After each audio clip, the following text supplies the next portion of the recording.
Today is Tuesday, May 10th, and this is William Michael of the Classical Liberal Arts Academy. I'd like to talk about a topic today that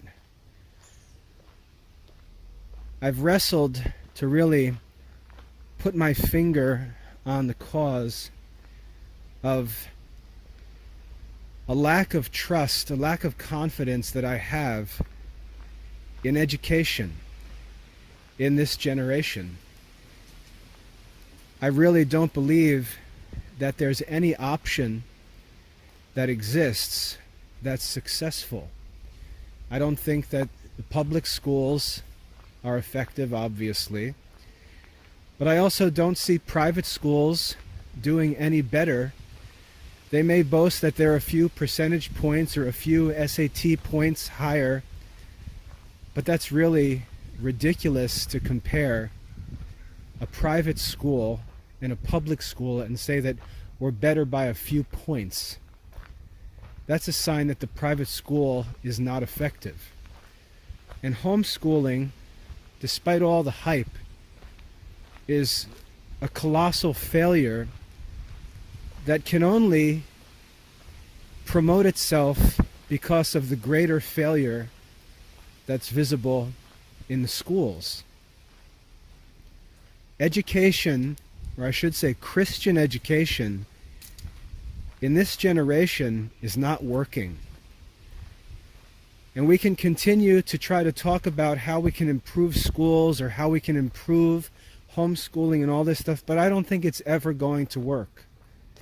There are going to be no vocations. We're not going to see any great achievements.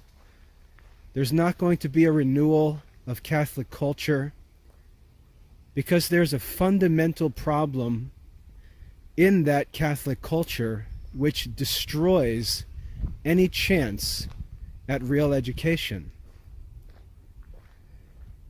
The fundamental problem in Catholic culture that absolutely destroys education is that parents, Catholic adults, are not practicing the Catholic faith. Catholic adults are not living the life that they're supposed to be living, and because they're not living the life they're supposed to be living, the entire culture is undermined and destroyed. Catholic adults are not living a contemplative Christian life. Catholic adults don't pray every day. Catholic adults don't study the scriptures. Catholic adults, in their leisure hours, don't take time to learn philosophy and theology and study spiritual books. Catholic adults are doing many of the same things the world is doing, indulging in the same entertainment, wasting time. And because the adults don't have the culture, the mind, the intellect, the spiritual life, and so on, that they're supposed to have, there's no Catholic culture. And what Catholic parents think that they can do to, quote-unquote, restore Catholic culture is tell their children to do it. And so Catholic parents will be zealous about Catholic education as if their children are supposed to live the Christian life and as if their children are supposed to restore and build Catholic culture. And this does not work. You cannot tell your children to do something that you, day by day, choose not to do. And this hypocrisy is the cause of the horrible culture in Catholic schools and even in Catholic homeschooling. The entire school culture is characterized by blatant, obvious hypocrisy. And let's just talk about hypocrisy for a minute. We usually complain about hypocrites as people who say one thing and do another. We complain that hypocrites are people who pretend to be religious, but they have secret sins, like a pastor who's caught in some kind of illicit relationship, or a person who is working for a non-profit charitable organization who's found to be stealing money for a luxurious private life. We call those people hypocrites. But we limit our use of the term hypocrites to certain kinds of hypocrites. But we don't look at the actual description that Jesus himself gives of a hypocrite, which we find in the New Testament. I didn't look this passage up before I started this talk, but I think it's probably in Matthew chapter 23. Because in Matthew chapter 23, that's where Jesus condemns the Pharisees, and I think that's where he talks about hypocrites. But the characteristic of a hypocrite is a person who lays burdens on other people that he himself is not willing to carry. He tells other people to do things that he himself does not do. That's a hypocrite. And Christ condemned hypocrisy. And what I don't think that Catholic parents realize, that they are hypocrites. They are the hypocrites in this culture. And they've allowed themselves to be persuaded that they're good Christians because they tell their children to study. They're good Christians because they tell their children to pray. They're good Christians because they tell their children what they should be interested in, what they should do, what activities they should participate in, that they should say no to the world, that they should ignore worldly distractions, that they should not give in to lusts of their flesh, that they should not seek this and not seek that and not do this. And they think that because they're telling their children what to do and what not to do, that they are the faithful Christians. But the problem with this delusion that's infected Christian adults is they ignore the reality that these are not things that children are supposed to be doing. These are things that Christian adults are supposed to be doing. And so when a Christian parent stands there and tells the children that they should act a certain way or spend their time in a certain way, and the children know that their parents don't act in that way, their parents don't spend their time in that way, their parents don't do these things, these children know that this is a bunch of baloney. And reasonably, understandably, they resist.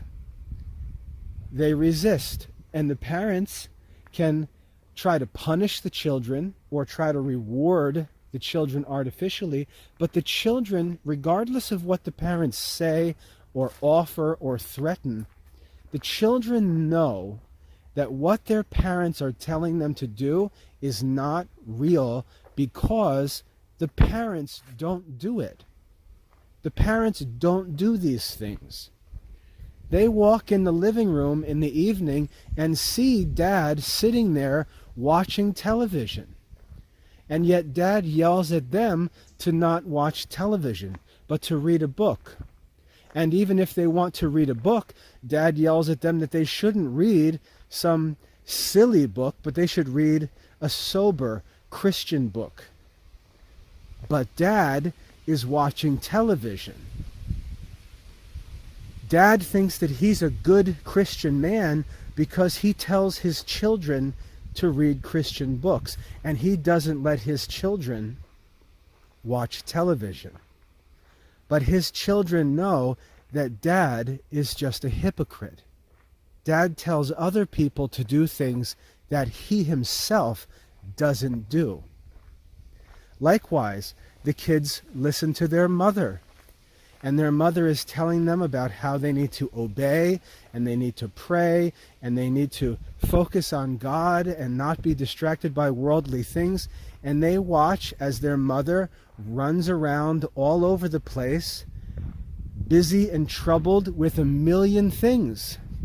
And their mother doesn't do what she tells them to do. Their mother doesn't live the way their mother tells them to live. And they see that their mother is a hypocrite. They know that their mother doesn't really believe the things that she's telling them because she doesn't practice them. When she has free time, she doesn't do the things that she tells her daughters they should do when they have free time. Their mother tells them one thing, but does the opposite in her own life. They know that their mother is a hypocrite, and she really doesn't believe the things that she's saying. And so while she tells her children to believe, she shows her children not to believe. While the father tells his children to believe, he shows them not to believe. And the children see that, and the children know that. And as the children get older and stronger and more stubborn, they start to stretch their legs out and push back, because they know that they're being told to live a certain kind of life that their parents really don't believe is true. And they think their parents are being jerks for doing that. And they're right. Remember what Jesus said to the people about the Pharisees. He said, "Do what they say, or do as they say, but not as they do." Hypocrites normally tell people the right things to do. They normally tell them what they should do, and they say so rightly. He said, "Do as they say," because what they say is actually right. But he warned the people, do not do as they do, because what they do is wrong. And so just because you say the right things, just because you tell your children to do the right things, that doesn't mean that you are living a good Christian life. Jesus says to your children, do as your parents say, but do not do as they do, because they're hypocrites. The problem with that, humanly speaking, is that your children are not going to do as you say and ignore what you do. Theoretically, that's good moral advice that Jesus gives us, and by the grace of God, there may be a few children here and there who have the virtue and have the grace to overcome the hypocrisy of their parents and actually do as they say, but not as they do. But that's going to be extremely rare. That's going to be extremely rare for children to do as their hypocritical parents say, but not as they do. And this is the fundamental problem with Catholic education. The parents are telling the children that they should be interested in things, they should seek things, they should choose things, they should do things that the parents themselves, day by day, show no interest in doing themselves. And the kids aren't stupid. They can see the reality. They may have to watch their mouth because they don't want to get in trouble, but they see the reality and they know that what their parents say, they do not do. They are telling their children to believe and showing their children not to believe. And this is why I believe so many of the effects of Christian education simply don't produce any results. There are no results because we have education all backwards. We've allowed this spirit of hypocrisy to come in and deceive us, to think that because we're strong on education, because we believe in Christian education, because we are homeschooling families, that we are true Christian imitators of Christ. But we're not. We're not. We're telling our children to do one thing, but we're not doing those things ourselves.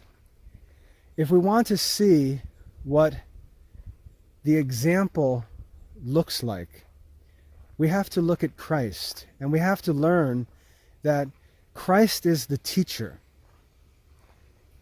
Christ is the teacher. He actually said, "Call no man teacher, for you have one teacher, the Christ." He is the teacher. And let's think about how he teaches. How he teaches. Christ came into the world and took upon himself the sins of the world. He came into the world to save sinners. He came as a savior. He says, the Son of Man comes not to be served by others, but to serve and to give his life as a ransom for many. Jesus is an example of an active Christian. He takes upon himself the problem and he pours himself into the work of solving that problem and does in fact produce the solution. And he tells us, go and do likewise. Jesus tells us when he wants us to learn, when he wants us to study, when he wants us to pray, he tells us not go study. He doesn't tell us go pray. He doesn't say go read a book. Jesus tells us, come, follow me. Come, follow me. And the reason why is because he is living the Christian life himself. His message to his disciples is not go and do this. His message to his disciples is come and live like me. Come enjoy my way of life. Come and enjoy the benefits of this life. Come and share in the happiness that I enjoy, living the life of a wise and holy man. Come, follow me. That's what Christian parents need to be able to say to their children. And what it shows us is that Christian culture is not to be restored by our children. It's to be restored by us adults. We're the ones who should restore Christian culture, not in our children's lives, but in our lives. We should be the ones living the Christian life. We should be the ones studying sacred scripture. We should be the ones praying. We should be the ones reading. We should be the ones spending time in contemplation and study. We shouldn't be telling our children to do these things while we don't do them. And what we do here is we simply drum up new excuses. We drum up other excuses. We say, well, I didn't have the opportunity to have a Catholic education. I didn't have the opportunity to have a classical education. You're different, kids. You have the opportunity to have this education. You have an opportunity I didn't have. So I'm just going to excuse myself and live like a dope. But I want you to understand, kids, that you have the opportunity to have this education. And the kids look at you and say, yeah, right. Yeah, right.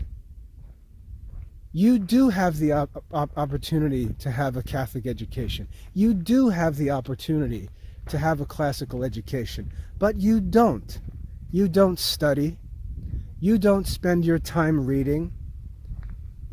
You spend your time goofing around. You spend your time gabbing about nonsense. You spend your time hanging out at the mall. You spend your time gossiping with the other ladies. You spend your time watching sports on television. You spend your time fishing. You spend your time playing out in the garage, working on all your stuff.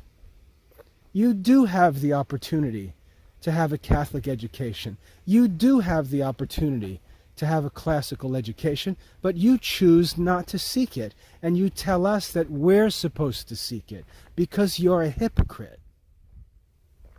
And that's what's happening.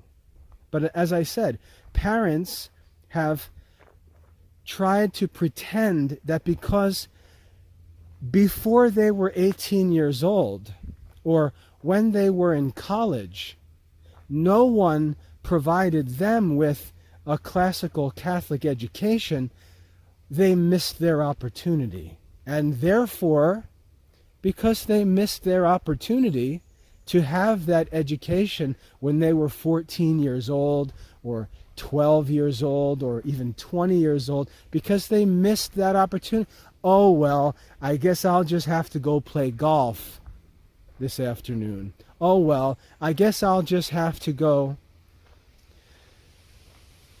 look through the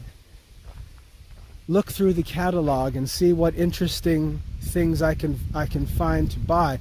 I didn't have that opportunity, so I'll just waste my time tonight and read some nonsense book or watch some nonsense movie because I didn't have the opportunity to have that education. And it's a bunch of baloney. It's a bunch of baloney. We adults do have the opportunity to have a Catholic classical education. We do have the opportunity. Right now, today, we have the opportunity to begin studying the things that Christians are supposed to be studying. We have the opportunity right now to have that education. And we choose not to seek it. And we play this game and tell our children, oh, we missed it. Oh, we wanted it so bad. We missed the opportunity. Dang it. But you guys have the opportunity. So I'll be outside. You guys study that grammar lesson. You guys study that classical geometry lesson. I want you guys to read that philosophy lesson. I'm going to go out to the garage. I'm going to go out and putz around the neighborhood. Because, man, I didn't get that education. I didn't have the opportunity. Because, if I had that opportunity, I would have. Baloney. You have the opportunity right now. And we all see what you choose to do with your time. We all see it. You're not fooling anybody. And your kids know, and that's why they resist. That's why they resist. They know that you are telling them to do something that you yourself don't even want to do. And they don't want to do it because they're sinful human beings. They don't want to do it. and they know you don't want to do it either. And you're being a jerk telling them to do it when you won't even make yourself do it. That's not practicing the golden rule. You're breaking the most basic law of the Christian life, which is to do unto others what you would have done unto you. The hypocrite doesn't even follow the golden rule. And the children know that. And as they get older and they approach adulthood, they become more and more courageous. They become more and more courageous, more and more willing to say, no, I don't want to. You don't, and I don't want to either. And this is why parents get upset and they complain about teenagers, they complain about young adults. They make it like these kids are so terrible and horrible. They throw away all of the opportunities that have been provided for them. They despise all the good things that have been given to them. They're not grateful. On and on and on. But that's really not what's going on. That's not what's going on. As the children get older and bigger and stronger and closer to the age where they can pack up and leave, they begin to speak truth to power, and the parents don't want to hear it. The parents read it as disobedience, and to a degree that's true, but it's also true what the children are saying.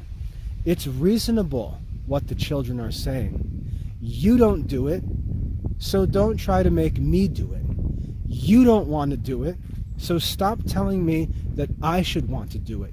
You don't do it. Stop talking about how you provide me with all of these opportunities, blah, blah, blah. You have the opportunity, and you don't do it. So stop always nagging me. Stop always criticizing me when you yourself don't do these things. Because I don't want to do them either. I'm not being bad, and if I am bad, then you're also bad.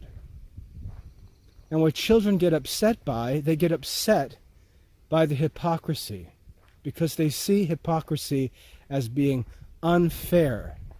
It's not fair.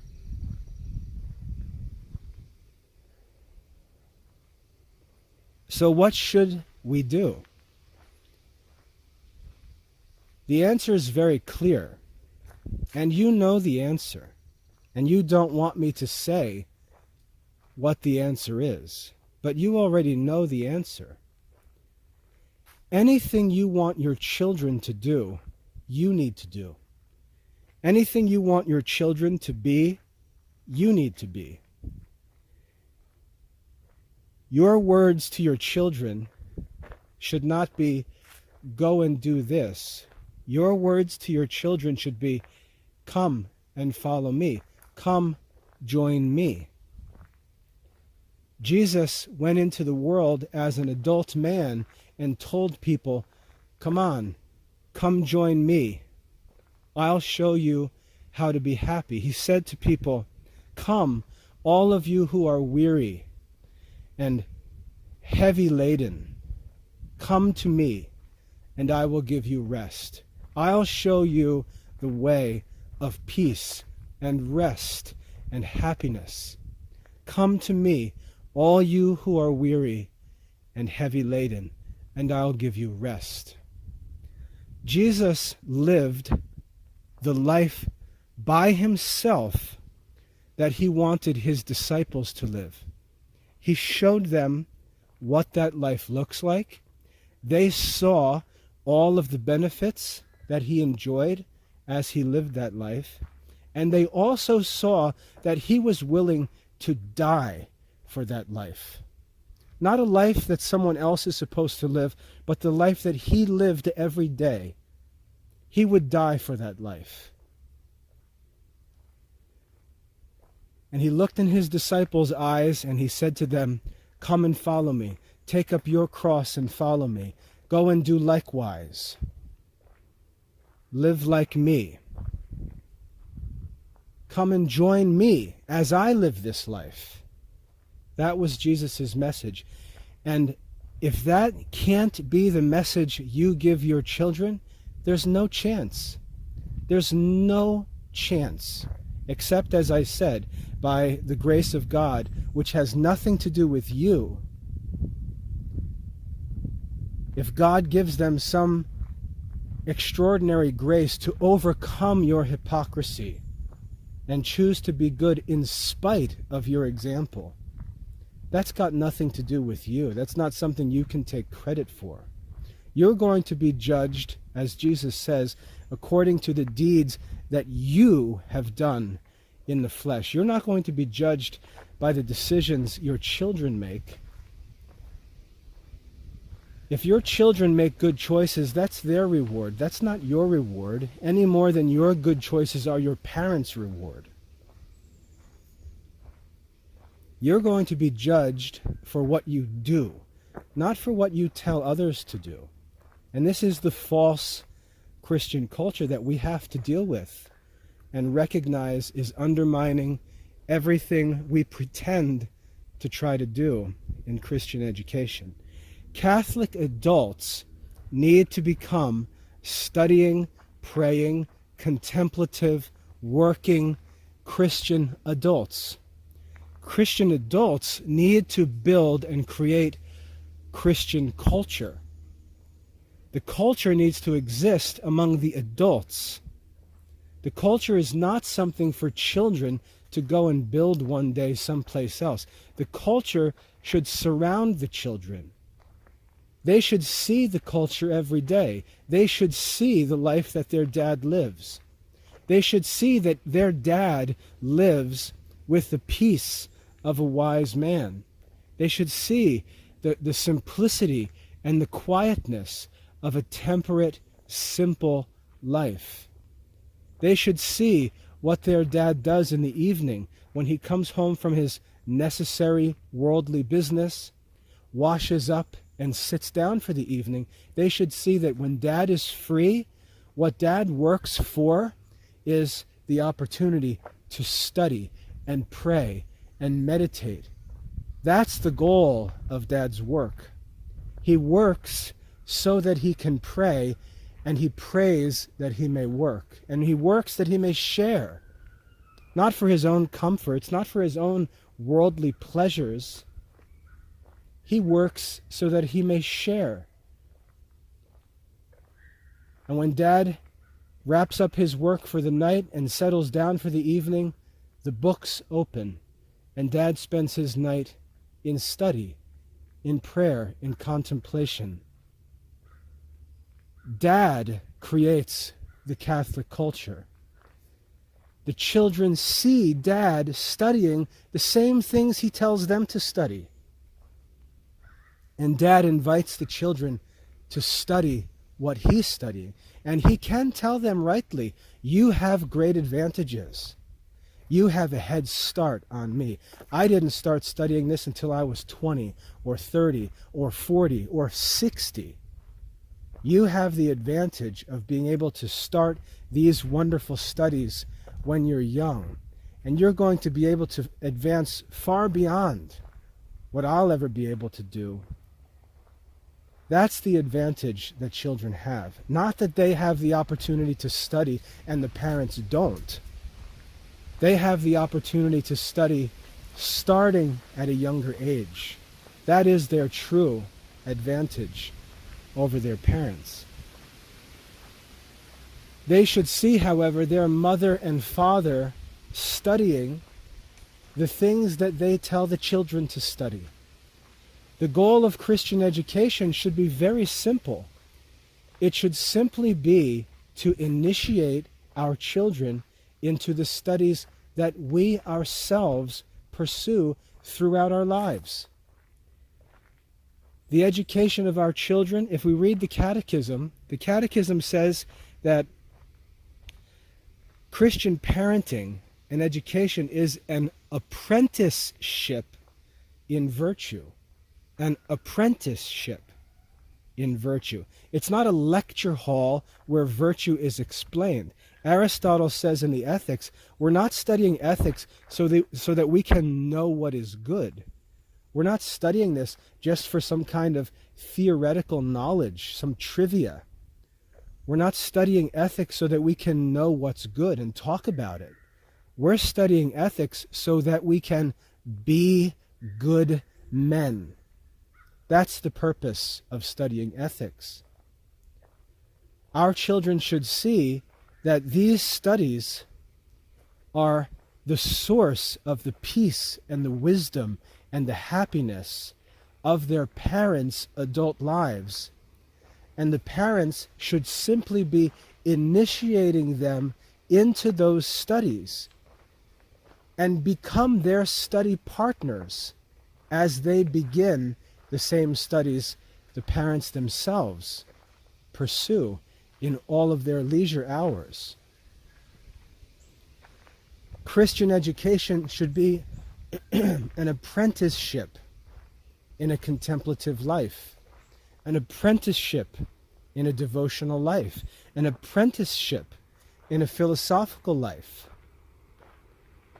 The topics of the studies should be the topics that are discussed at the dinner table. The topics of the studies should be the subjects that are discussed in the car as you drive to the store or as you go to church. The topics of our studies should be the topics of our conversation. And this isn't just true of Christians and their children. This is true of us as fellow adult Christians. We should be talking about our studies. We should be talking about the Summa Theologica and the sacred scriptures. We should be talking about the Psalms that we prayed in the Liturgy of the Hours today. We should be talking about things that we've studied in Latin grammar or passages of Greek that we are working on translating. We should be talking about philosophy and theology, classical mathematics. These are the kinds of things that Catholic adults should be talking about, and the children should look up and see mom and dad talking about the subjects that they themselves are told that they should start studying and give attention to. Imagine what a different world that would be for a child. To be handed a book to study that has dad's notes marked in it, because dad himself studies that book. To be handed a printed lesson that dad himself has a copy of because he studied it. And to be able to go to dad and ask dad questions about a lesson because you know your dad studied the lessons he tells you to study. And if you need help, you can go talk to dad. If you need help with a lesson, you can ask mom because she studies these things. And it doesn't matter if she studied them when she was 12 or when she was 15 or 20. She studied them as an adult when she was in control of her own time. She used her freedom, she used her leisure to pursue this wisdom in classical Catholic studies that she now seeks to share with her children. That's true Catholic culture. Not this fake modern Christian school culture where parents tell their children to study and pretend that study ends when you graduate high school and start working. The hypocrisy is clear to everyone. We're not fooling anyone, and that doesn't include only our children. It also includes our neighbors, our relatives, people we talk to, unbelievers. They know too that Christians don't study. They know too that Christians don't live like the saints. They know that. They know enough about the life of Jesus or enough about the life of Socrates to know that Christian adults living in America aren't living that life. They know that. And that's why the fake political action, the fake criticism of the lives of unbelievers, the unbelievers don't take those criticisms seriously because they know that Christians aren't practicing what they preach. They know Christians don't believe the stuff that comes out of their mouth. If they did, their lives would be much different. And they're not different. They live in the same developments. They do the same things, wear the same clothes, eat the same food, watch the same shows. They're not different. There's no different culture. And everyone knows that, from our children up to our neighbors and coworkers and relatives. They hear us talking, but they know we don't mean the things that we say, because we don't live the way we tell others that they should live. There's one last thing that I want to talk about, because I've noticed this as my adult children have begun to experience the world and have made decisions and have had the opportunity to see what life is like on the wild side, as it were. And I already see them coming to realize the superiority of the life that I live. My children see me every day at my desk in my home office. They see me studying Latin and Greek and Hebrew. They see me working to publish lessons. They see me not just doing what's necessary for my business, but most of the time studying things that have nothing to do with what any of my students are actually working on. I'm studying natural philosophy. I'm studying metaphysics and languages. I'm studying sacred scripture on my own, seeking to answer questions in my own life. They see that. They see me there all day, all night. They see me studying. They know that when I sit at the dinner table, if they start talking about some nonsense subject, they know that I look them in the eyes and say, I'm not interested in that. I really don't want to talk about that. They know how I live. They know the focus of my life.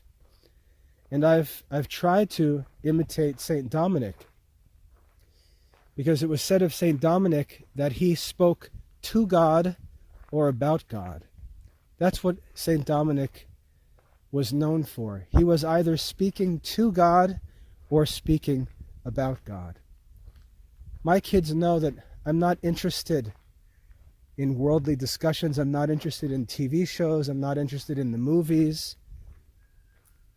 Not interested in their career activity. I'm not interested in hearing about the details of military life. I'm not interested. I have my own interests. I'm interested in philosophy. I'm interested in theology. I'm interested in my own sacramental life, my own spiritual life. And I want to focus my attention on these things because, frankly, all of those things are temporal, and I really don't want to spend time thinking about them or talking about them. My kids know that. And obviously they don't agree with me in those things, but what they do know is I live a very peaceful life. They know that I live a very peaceful life. And as my children make their own choices, choose their own paths as they enter adulthood, they can disagree with me when we're standing in the house talking about things. But when they're immersed in their lives and they're feeling the stress and the confusion and the discomfort of the choices that they make, they always know in the back of their minds that Dad is living a peaceful life, studying philosophy, going to church, praying, studying theology, teaching, always focused on spiritual things, always focused on philosophy studies. Dad lives a simple, peaceful life. My kids have fancy cars. They have successful military careers developing. They're admirable kids. They're beautiful, fit, strong, healthy, active. My kids are impressive to look at. And they know that the things that they pursue come at great costs. And they know that I'm not interested in those things. I exercise daily. It's no problem, but I don't make a big deal about it. I don't even have my own car because I'm not interested. I don't need to travel anywhere. And if I do need to travel, I simply rent a car. But I don't spend my time taking care of cars or maintaining cars or driving around unnecessarily. I keep my life simple. They know that they may see me running on the road. They may see me out working in the garden. But my life is stable and regular, simple and peaceful. And they're also learning that all of these things that they've pursued in their lives come at great costs. Come at great costs. And little by little, they're beginning to see through the temptations of the world. They're beginning to see through all of these things and see that, yeah, there's a lot of pros to be desirable or to desire, but there's also a lot of costs for these things, and they're learning to count the costs. They're learning little by little. As they get into their 20s, they're starting to understand the decisions I make, the life that I live, the way that I live, the things that I'm interested in. Little by little, they're starting to see and understand. And when they come home from college or come home from some military drill, they seek me out in my office and we have great conversations. And they're learning. Little by little, they're learning. And that's how the Christian life needs to be lived. And I have not by any means done a good job of it. But I can see how it works. I see what affects my children and what doesn't. Talking about things, showing them saint movies, telling them what to do, arguing with them, those things don't work. Those things don't work. No one listens to words anymore. There's so much talk. There's so much video. There's so much audio. No one listens to talk anymore. No one. People want to see actions. They want to see proof. They want to see conviction. They want to see that somebody takes something so seriously that they actually practice it, that they actually sacrifice for it, that they say no to other opportunities. My kids have seen me turn down opportunities to go on television. They've seen me turn down opportunities to enter into partnerships with other people and go places. They see me say no to things and stay focused on the one thing necessary. And I know that that is what impacts them. That's what influences them. All of the talk, and I, like I said, I failed when I was younger as a parent because I spent so much time talking and arguing and trying to so-called teach the children instead of realizing that the most important thing for me to do was just live the Christian life, live my own life, do what Jesus told me to do. He said, be perfect. That's the best thing that I can do to lead my children into the Christian life. Just be an ideal Christian. It took me time to learn that because I was wrapped up in this nonsense myself, thinking that I could tell children or students to do things that I myself wasn't practicing. But I've learned that that never works. And the most important thing for me to do is to just live the Christian life. And to say to my children, I know you don't understand. I know you can't understand the things that I do or the decisions that I make. But one day you will. One day, as you get older, as you get more experience, you're going to understand more and more why I live the way I live, why I do the things I do, why I say no to the things I say no to. You're going to understand. And what I'm happy for as a parent is that my children can grow up, and as they go through life, and as they make mistakes, and as they make their own choices, they can go through life with the image in their mind of what the solution is.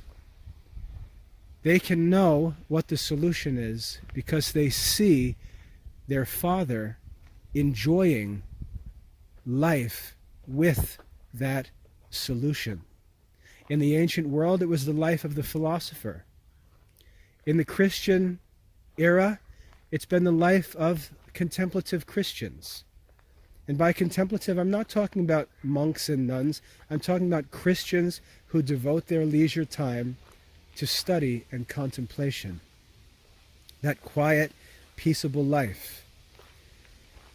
I want my children to see that life. I want my children to feel that peace that I live with.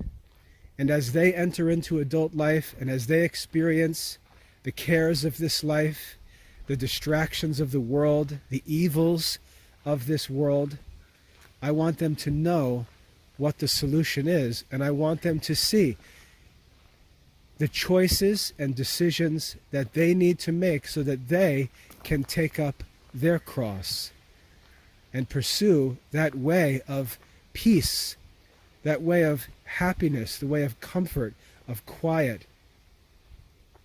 And they can escape all of those evils whenever they're ready. And that's why we see Jesus not talking so much to children, but to adults, and saying, "Come to me, you who are weary and heavy laden, because this world is terrible.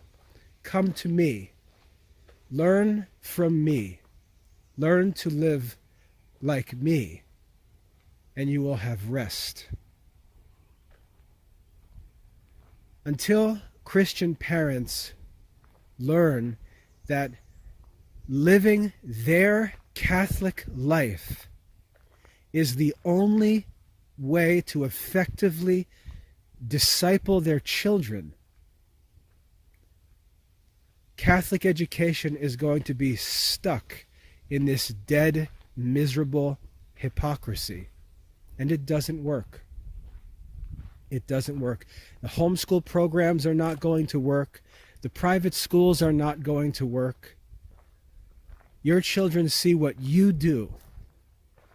Your children see what you choose. They see how you use your time. When you get a free evening, they see what you do with your free evening. They see what you do with your Sunday afternoons. They see what you really desire and seek in life.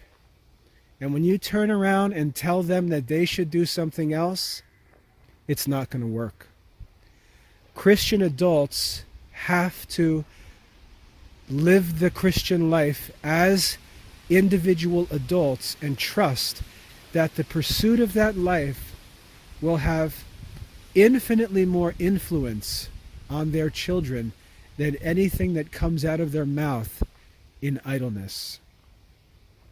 The fundamental problem with Catholic education in the 21st century is that the adults the children look at every day do not practice what they tell the children to do. They tell the children to believe, and they show them not to believe. Now that could come across as very critical, and it is critical, but it's critical because I want to encourage Christians to put an end to this. I've been able to do it in my own adult life. I have 10 children. I have a busy life. I have work to do. I have bills to pay. But I've had to make decisions in my life to sacrifice things and say no to things in order to have that contemplative, peaceful life. And you can too. You may not see the way, but you can. You can. And really, what I always find encouraging about this life is that holiness has more to do with seeking less, seeking fewer things, living simpler. It's not a challenge to try to do more. You don't have to make more money to be holy. Often you need to learn to consume less. And that I find very encouraging. You're not challenged to do more, to make more, to earn more. Those things are often not in your control. But the choice to do less, to pay attention to fewer things, to seek fewer things, to have less, to live more simply. Those choices are always in your control, and I find that encouraging. You can make these changes in your life, and when you do so, your children will see you actually doing the things that you tell them they need to do in life. They're going to see you doing them. They're going to see you sacrificing things that you enjoy for things that you know are superior. They're going to see you doing it. They're going to see you do it every day. And you're going to be showing them how to live the life.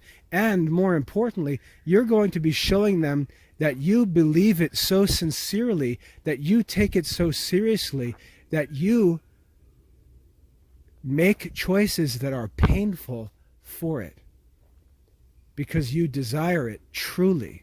They're going to see that. They're going to see what it means to take up your cross and follow Christ. You're not going to have to explain it because they're going to see it. They're going to see you turn down the second plate of ice cream. They're going to see you turn down opportunities to do things with relatives or friends because there are better things to do during that time. They're going to see you not turn on the television when the big game comes on because you're in the midst of a certain lesson in your studies. They're going to see you living the life that you talk to them about, and it's going to make it reasonable for them. And hopefully, they're going to see the fruits of that life in your behavior. They're going to see that you're happy. They're going to see that you have peace. They're going to see that you're generous, that you're humble, that you're quiet, that you're friendly, that you're honest and sober. You're going to become more attractive to the people around you because you're actually a good person. You live with charity, with generosity. They're going to see that. They're going to see that when the family goes through difficult times, you stay calm. You solve the problems. You calm everyone down. You encourage everyone to hope and be patient. They're going to see that. They're going to experience your superior mind and how it leads the family to overcome difficulties. They're going to see you as that person. And if you think about the collective effect, the collective influence of these experiences on your children, you'll see where conversion really comes from as far as human influence is concerned. They see a Christian man who overcomes the world. They see a man who's not troubled, who doesn't live in fear, who's not anxious, who enjoys peace, who endures difficult times, who overcomes misfortunes. They're going to see how to do it by simply watching mom and dad. That's how you teach your children to be Christians. And they're not going to become Christians when they're 16 years old or 18 years old. It may not be until they're 30 years old. But they're going to learn, especially as they get into their own independent adult lives, they're going to learn to see that Dad has overcome this world. Dad has the solution for all the problems developing in their lives. And they're going to seek out your advice because they know that you don't have the problems that are creeping up in their lives. And they're going to listen to your advice because it's sincere and it's proven. And you have the fruits that they desire. And you have to be patient for that relationship to develop as they become adults and gain experience. Even if things are terrible for a time. They may stop going to church completely because they're so anxious and concerned about their career or college studies. They may seek comforts and pleasure in the world because they simply don't know how to handle the pressure of life. But that childishness and youthfulness, those errors and sins of their youth, those things are going to grow old quick. And if they've been raised to know the Lord, if they've been raised by parents who seek the Lord, they're going to get tired of the costs of worldly pleasures real quick, like the prodigal son. And they're going to know the solution. They're going to know where they can get answers, and they're going to come to you and seek advice. But you've got to live that life first. And if we don't live that life, we're not raising our children as Christians. Now, having said all that, what I want to invite you to do is join me using the resources in the Classical Liberal Arts Academy, because the Classical Liberal Arts Academy is not a school program. It's not a homeschool program. It's not for kids. The Classical Liberal Arts Academy, unlike any other study program or school, contains all of the content to be studied by Christians throughout their entire lives. We simply initiate or introduce children to these studies while they're young, but these studies are to be pursued throughout life. Most of the students that I deal with day by day are adults who are working through these studies themselves, studying philosophy, studying theology, and so on. I'm grading papers that are submitted to me by 20 and 30 and 40-year-old men. Adults are studying in the Classical Liberal Arts Academy. Religious brothers and sisters, priests, are studying in the Classical Liberal Arts Academy, making good use of their leisure time, pursuing studies that are proper for Christians to pursue as adults. And I want to invite you to do that. I want to invite you as an adult to take up these studies. Get started at the beginning and just devote whatever leisure time you have. The kids go down to bed at night and you've got an hour or two of time available. Sit down and study. Study Latin or Greek or philosophy. Study sacred scripture. Study the Summa Theologica. Not only do you have access to the study materials, but you have access to help. We can talk about your studies. You can ask questions. You can post on forums.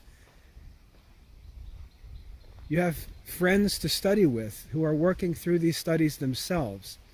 And as you begin to participate in these studies, you can turn around and invite your children to join you.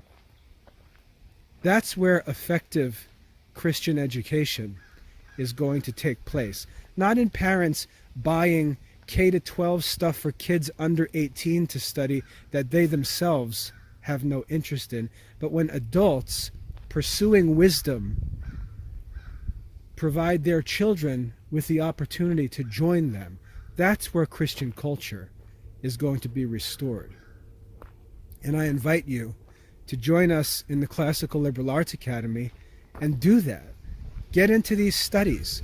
Make good use of your time and set a good example for your children, and then introduce them to these studies, and hopefully by having a head start on you, they'll be even better off in 20 years, and you can provide your grandchildren with parents who've been raised in the pursuit of wisdom, and you can be a grandfather who's 28 years ahead of your grandchildren in the study of the classical Catholic curriculum. Think how awesome that would be, to be a grandfather who's studying Aristotle and St. Thomas and the scriptures, and you can turn around with your 7- and 8-year-old grandchildren and help them get started in a classical Catholic education that they participate in with grandpa.